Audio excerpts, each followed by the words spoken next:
The unexpected discovery. Professor Thea Voss's footsteps echoed through the crystalline corridors of the Galactic Archive's restricted wing. Her authorization to access these records had come after 3 years of petitions, and even now, the bioluminescent security drones tracked her every movement. The archives, housed in a massive structure orbiting Centauri Prime, held the collective knowledge of 200 species across 12,000 years of interstellar civilization. But Thea wasn't interested in the grand histories of empire rises and falls. She sought something specific: the truth behind humanity's infamous warfare ban. Authentication confirmed. The Archive's AI hummed. "Welcome, Professor Voss. Please note that all accessed information falls under the Galactic Security Act, Section 7. Thea's fingers danced across the holographic interface, her implants synchronizing with the Archive's ancient systems. Query: First Contact Protocols, Earth, specifics regarding initial warfare assessment. The AI paused longer than usual. Warning: accessing restricted files. Clearance level Omega required. I have Omega clearance. Thea responded, her heart racing. Nobody had mentioned Omega level files in her briefing. Proceed. The holographic display erupted with data streams, but what caught her attention was a video file tagged Initial Assessment. Species 2749. Human. Combat Analysis. The timestamp predated the official first contact by nearly 50 years. Play file, she commanded, her voice barely a whisper. The recording showed a massive vessel of clearly alien design approaching Earth's orbit. But before the ship could initiate first contact protocols, something extraordinary happened. 3 smaller ships of human design, ships that shouldn't have existed according to official records, emerged from behind Earth's moon. Computer, freeze playback, Thea ordered. Enhance Sector 7B. The image zoomed in on one of the human vessels. Its design was unlike anything in the historical records. While most early human ships were crude and utilitarian, this craft showed signs of sophisticated engineering that shouldn't have been possible at that technological stage. The recording continued, showing the alien vessel initiating standard greeting protocols. But the human ships didn't respond with fear or aggression as expected from a pre-contact species. Instead, they executed a perfect formation change that mirrored ancient Silaxian combat maneuvers, maneuvers that humans shouldn't have known about. Computer, cross-reference this footage with all known first contact records, Thea commanded, her professional demeanor cracking slightly. Processing. The AI responded. Warning: significant discrepancies detected between archived footage and official historical records.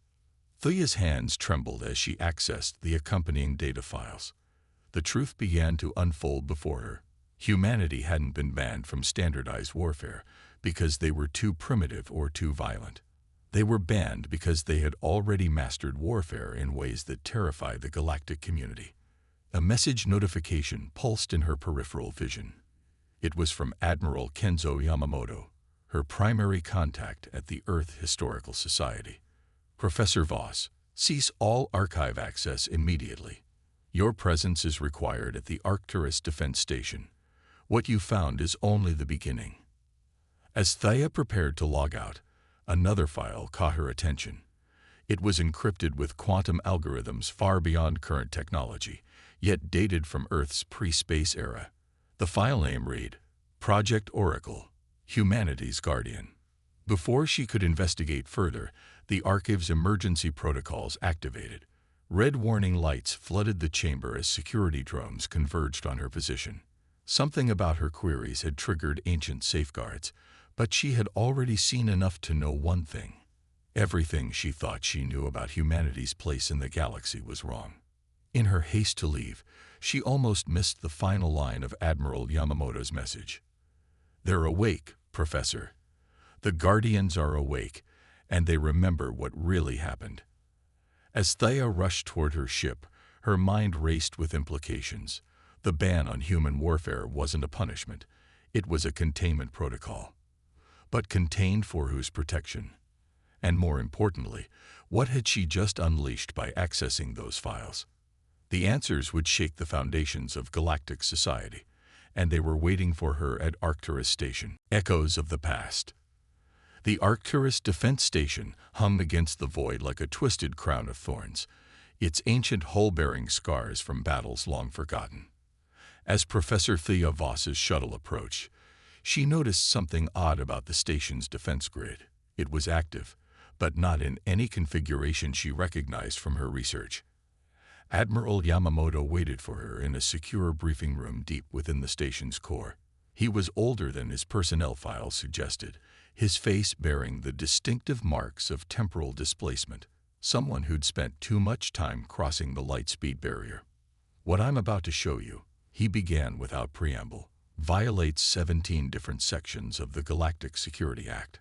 Are you prepared for that level of responsibility, Professor?" Thea straightened in her chair. "I've already accessed Omega-level files at the archives. How much worse can this be?" The Admiral's laugh was hollow. "The archives. That's the sanitized version. The real story began 200 years ago, during what we now call the Nexeri incident. Computer, initiate Protocol 0. Authorization. Yamamoto's 7-7 Oracle Dawn." The room's walls dissolved into a holographic projection of deep space. Thea recognized the region. It was the Nexeri expansion zone, but not as it appeared in modern star charts. This was older, during the height of their empire's aggressive expansion. Humanity's first participation in standardized warfare wasn't against the Villians or the Kriaks, Yamamoto explained. "That's the official story we let the galaxy believe. The truth.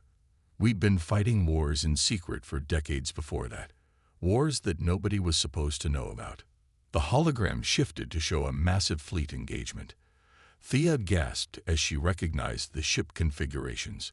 They were identical to the ones she'd seen in the restricted archives, but there were hundreds of them. Project Oracle wasn't just about defense, Yamamoto continued. It was about survival.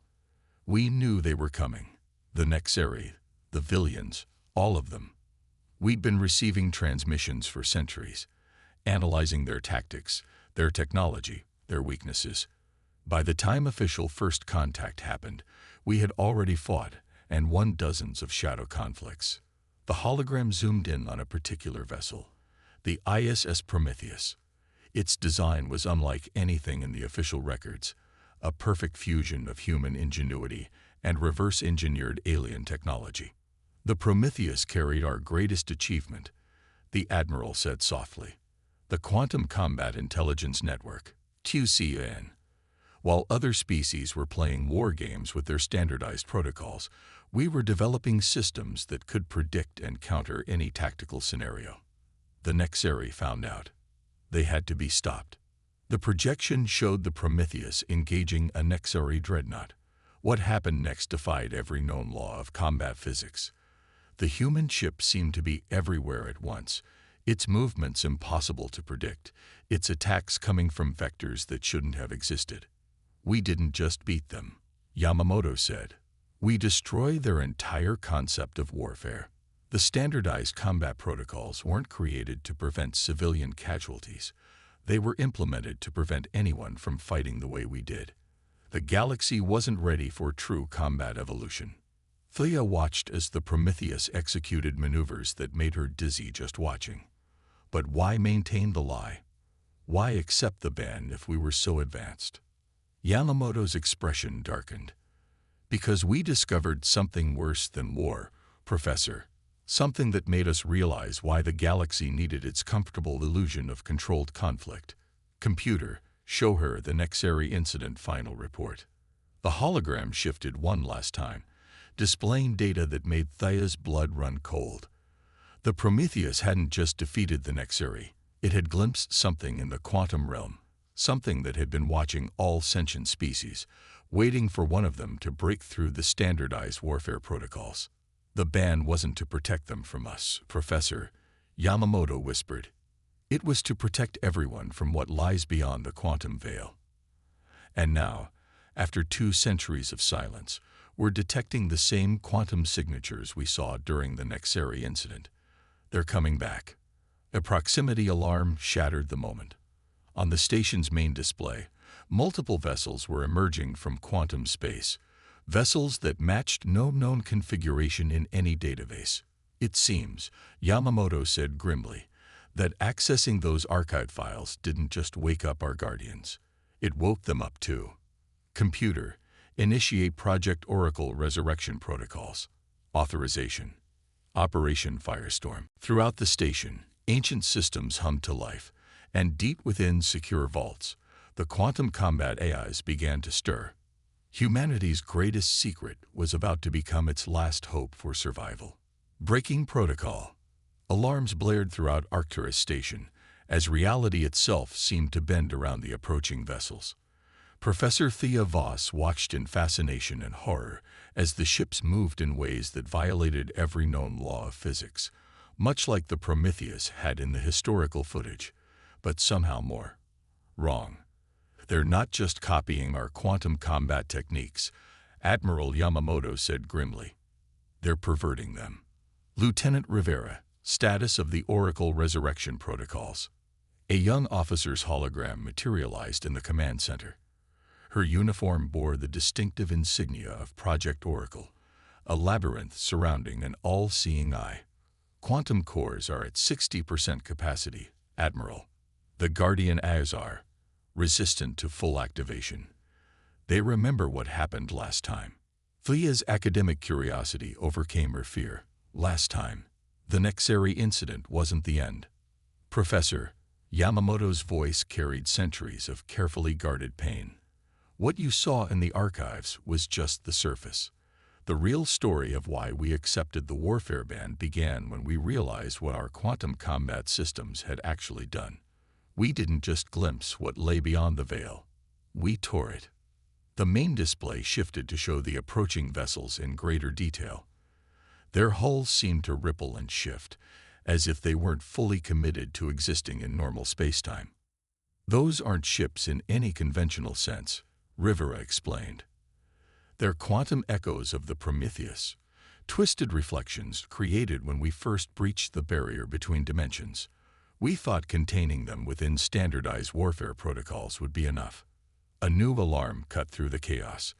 Multiple quantum signatures detected within the station. Rivera's hologram flickered. They're not just attacking from outside. They're manifesting inside our reality, at every point where we once used quantum combat techniques. Yamamoto turned to Thea. This is why we needed the ban, Professor. Every time humanity pushed the boundaries of warfare, we created tiers in reality. The standardized protocols weren't just rules. They were a containment system, keeping everyone's combat activities below the threshold that would attract their attention. But why maintain the deception? Thea demanded. Why not warn the galaxy? Because panic would have been worse than ignorance. A new voice answered. A figure materialized in the command center, a holographic representation of Araya, the original quantum combat intelligence from the Prometheus. Her form flickered between human and abstract geometric patterns, a visual representation of her existence between conventional and quantum space. Humanity's greatest strength was always our ability to adapt, to find new ways to fight, Araya continued. But that same creativity drew their attention. The beings beyond the quantum veil, they feed on innovation, on the evolution of combat itself. Each new tactic, each breakthrough in warfare, was like a beacon to them. The standardized protocols were our way of dampening that signal. The station shuddered as another reality breach formed. Through the quantum distortions, Thea caught glimpses of what lay beyond. Geometries that shouldn't exist, colors that had no place in our universe, and entities that seemed to be made of pure mathematical concepts. They're trying to complete what began with the Prometheus, Araya explained. Full quantum combat integration across all of reality. If they succeed, the barriers between dimensions will collapse entirely. Yamamoto's expression hardened. Then we have no choice. Lieutenant Rivera, initiate Protocol Omega. Authorization. The price of innovation is eternal vigilance. Rivera's hologram paled. Sir, Protocol Omega was theoretical. We never. We did. ARIA interrupted. The Prometheus had a failsafe. If quantum combat evolution ever reached critical levels, we could reverse the process. But the cost is acceptable, Yamamoto declared. Professor Voss, you wanted the truth about humanity's warfare ban. Here it is. We weren't banned from warfare because we were too dangerous to others. We were banned because we're the only species capable of stopping this. Every standardized protocol, every restriction, every carefully choreographed battle, they were all preparing the galaxy for this moment. The station's quantum cores pulsed with impossible energy as ARIA's consciousness expanded through its systems. Protocol Omega involves using the accumulated predictability of standardized warfare as a weapon, she explained. Every by-the-book battle, every regulated conflict, they'd been creating a pattern, a lattice of conventional warfare that can trap and contain quantum anomalies. Through the command center's windows, Thea watched as reality began to crystallize around the station. The predictable patterns of standardized warfare were becoming literal structures in spacetime, creating a cage for the quantum horrors trying to break through. We're not just fighting them, Yamamoto said softly. We're using the very restrictions placed on us as our greatest weapon. The galaxy's dedication to standardized warfare wasn't our punishment. It was our preparation for this moment. As Protocol Omega reached its climax, Thea finally understood. Humanity hadn't been contained by the warfare ban. They had become its guardians, bearing the burden of knowing what lurked beyond the quantum veil, waiting for the day when conventional warfare would be their salvation rather than their limitation. The price of innovation. The crystallization of space-time around Arcturus Station created a lattice of pure order, its geometric patterns reflecting the accumulated predictability of centuries of standardized warfare. But within this crystalline cage, chaos still writhed and twisted, seeking escape. Pattern integrity at 87% and holding. Lieutenant Rivera reported, her hologram now streaked with quantum distortions. But we're detecting anomalies in the temporal framework. The entities, they're trying to reach backward through time.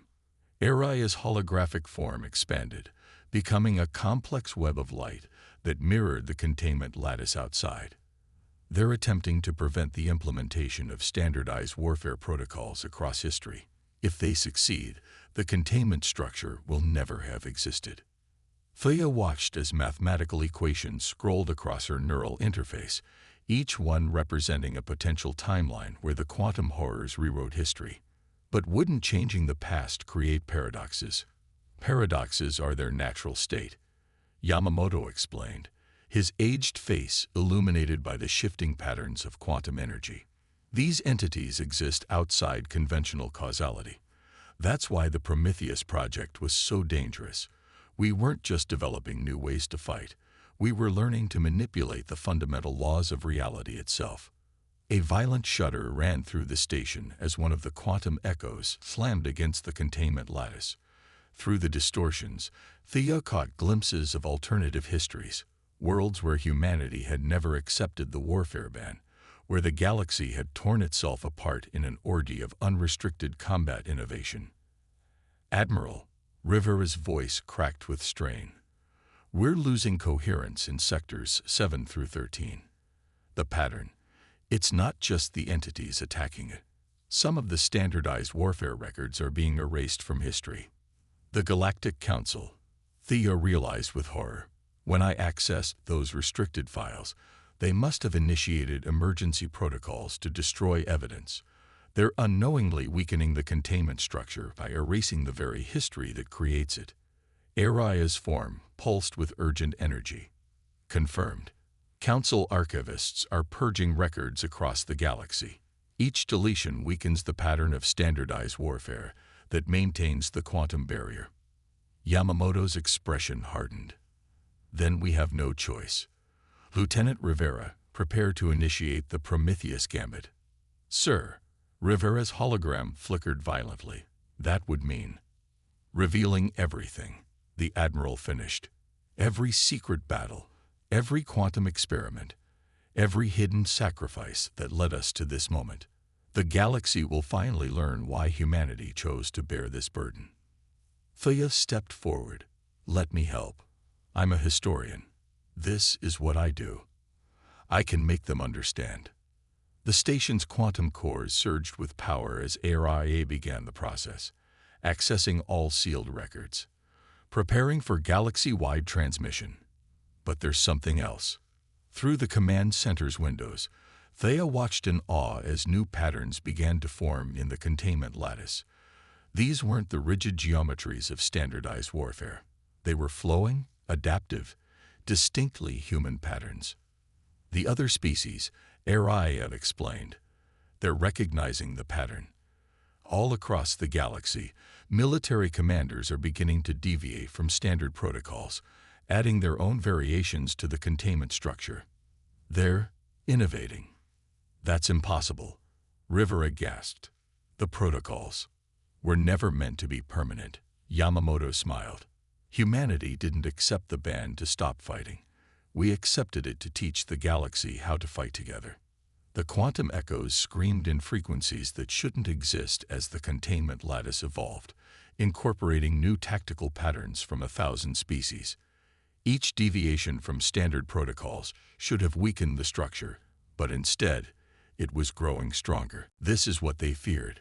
Aria's voice held a note of triumph.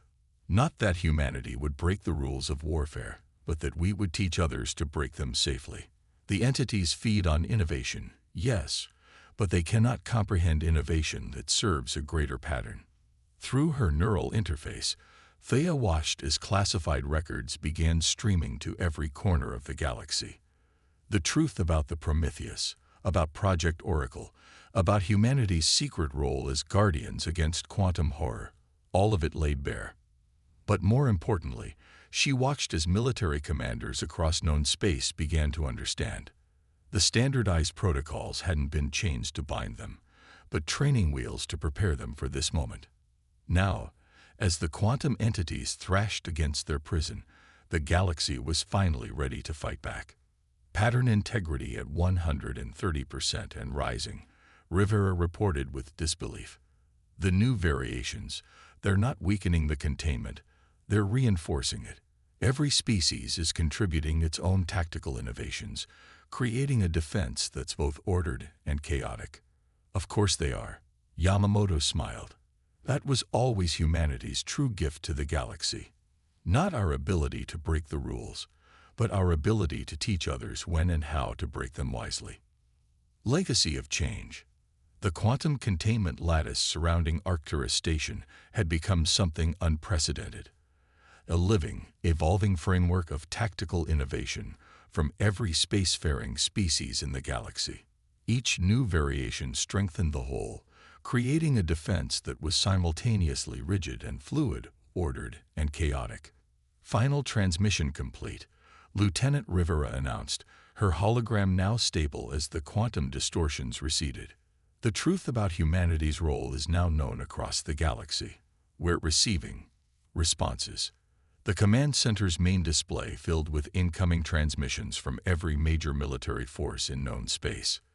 Thea watched in amazement as species that had religiously followed standardized warfare protocols for millennia began sharing their own tactical innovations, their suppressed ideas for combat evolution. They're not angry, she realized, studying the messages. They're relieved. Aria's holographic form coalesced into something more defined, a shape that seemed to bridge the gap between human and quantum existence. For centuries, every species felt the drive to innovate, to evolve their combat techniques. The standardized protocols forced them to suppress that instinct. Now they understand why that suppression was necessary, and why it's no longer required. Through the station's windows, Thea watched as the quantum echoes began to fade, their twisted reflections of the Prometheus, unable to maintain coherence against the combined tactical creativity of the galaxy. But something else was happening too. The containment lattice was changing, becoming more than just a defense. The pattern, Yamamoto observed quietly, it's not just containing them anymore. It's teaching them. Ariya nodded. The entities feed on innovation, yes, but they've never encountered innovation that serves a purpose beyond combat. The combined tactical creativity of the galaxy isn't just imprisoning them, it's showing them another way to exist. On the quantum level, Thea could see the change happening. The entities that had sought to devour combat evolution were being transformed by it instead, their chaotic nature finding harmony within the greater pattern of galactic cooperation. Admiral, Rivera's voice held a note of wonder. We're receiving requests from every major military academy in the galaxy. They want to establish new training protocols, hybrid systems that combine standardized warfare with controlled innovation. Accept them all, Yamamoto ordered. It's time for the next phase of humanity's mission. Professor Voss, I believe your role as a historian just became even more important. Thea understood. The galaxy needed to learn not just the truth about the past, but how to move forward with this new understanding. The standardized warfare protocols had served their purpose, not just as a containment system, but as a foundation upon which something greater could be built. Pattern integrity now self-sustaining, Araya reported. The quantum entities have been fully incorporated into the new tactical framework.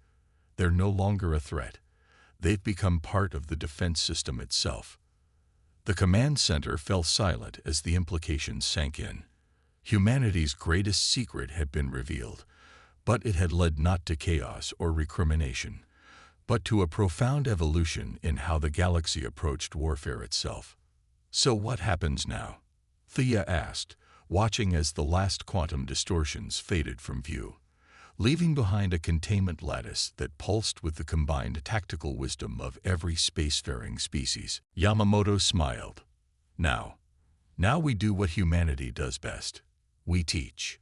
The warfare ban was never meant to be permanent, Professor.